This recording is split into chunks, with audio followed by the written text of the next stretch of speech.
Hi hello నమస్తే నేనొచ్చేసి మీ life style Praveen vlogs.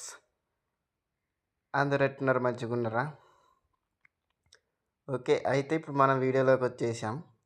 ఇప్పుడు చూడండి, మన దోసకాయ చెట్లకైతే ఇప్పుడిప్పుడే పూత స్టార్ట్ అయిందండి. మంచిగా పూత పడ్డది ఇప్పుడే, చిన్న చెట్లు కానీ తీగ కూడా ఎక్కువ పాకలేదు. ఇంకో మన బెండకాయ చెట్లు పూత కూడా స్టార్ట్ అయింది. అన్ని చెట్లకి ఎర్రబెండ చెట్టు అండి అది. ఇగో మిడతలైతే మొత్తం తినేస్తున్నాయి చూడండి. అసలు చాలా మిడతలున్నాయి. ఇగో నిన్ననే ఇంగా మొత్తం ఆకులన్నీ తెంపేసామనమాట సాయంత్రం పూట. నిన్న సాయంత్రం ఆకులన్నీ కోసేసాం ఈ మిడతల వల్ల. మిడతలైతే మాత్రం బాగొచ్చాయండి ఈసారి.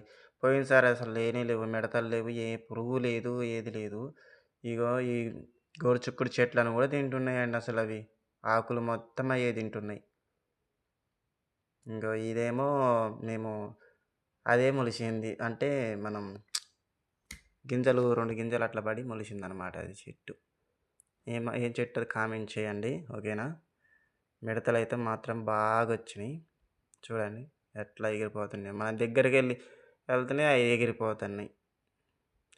ఇగోండి ఇక్కడొచ్చేసి ఇంకొక బోడ కాకరకాయ చెట్టు అయితే ఉంది. ఇది కూడా ఇప్పుడే పూత అనేది స్టార్ట్ అయిందండి. ఇది పూత స్టార్ట్ అయింది ఇప్పుడు. మరిన్ని ఎక్కువ కాయలు వస్తే ఇంక మన సబ్స్క్రైబర్స్ ఎవరైనా వస్తే వాళ్ళకైతే ఇవ్వడం అయితే జరుగుద్ది. పోయినసారి కూడా మన సబ్స్క్రైబర్ ఒకళ్ళు వచ్చారనమాట. వాళ్ళకైతే ఇవ్వడం అయితే జరిగింది. వీడియో చూసి నన్ను ఎంతగానో ఆదరిస్తున్న మీ అందరికీ చాలా ధన్యవాదాలు. ఇంకో మన దగ్గర ఇప్పుడు ఇంకొక బోడ కాకరకాయ చెట్టు పక్కనే చేదు కాకరకాయ చెట్టు అండి. ఇది చూడండి కాయలు ఇప్పుడే స్టార్ట్ అయింది. దీనికి కూడా పూత స్టార్ట్ అయింది ఇప్పుడే.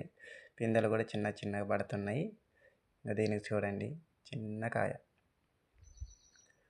మన ఇంటి దగ్గర మనం పండించుకుంటే ఆర్గానిక్గా ఎటువంటి రసాయన ఎరువులు వేయకోకుండా ఆర్గానిక్గా ఎటువంటి మందు కొట్టకోకుండా పండించే పంటలు తింటే మనం కూడా బలంగా ఉంటామండి.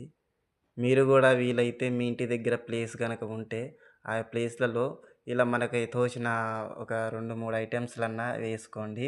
నేనైతే దగ్గర దగ్గర ఒక 10 ఐటెమ్స్ అయితే వేసాను. మీరు వీడియోలో చూస్తున్నారుగా, మీకందరికీ తెలుసు. చూడండి నేనేమేమి వేసాను. ఇగో నేనైతే మొన్న నారు చల్లానని చెప్పానుగా మొలిసిందని. ఆ నారైతే చూడండి ఎలా అయిపోయిందో వర్షం వచ్చి.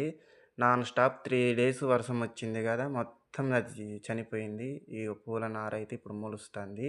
దీనికి ఏం కాలేదులే గానీ పాలకూర చనిపోతుంది. ఇగో కొత్తిమీర అయితే మొత్తం నాశనం అయిందండి. ఇది మన పరిస్థితి. వీలైతే లైక్ చేయండి, సబ్స్క్రైబ్ చేసుకోండి.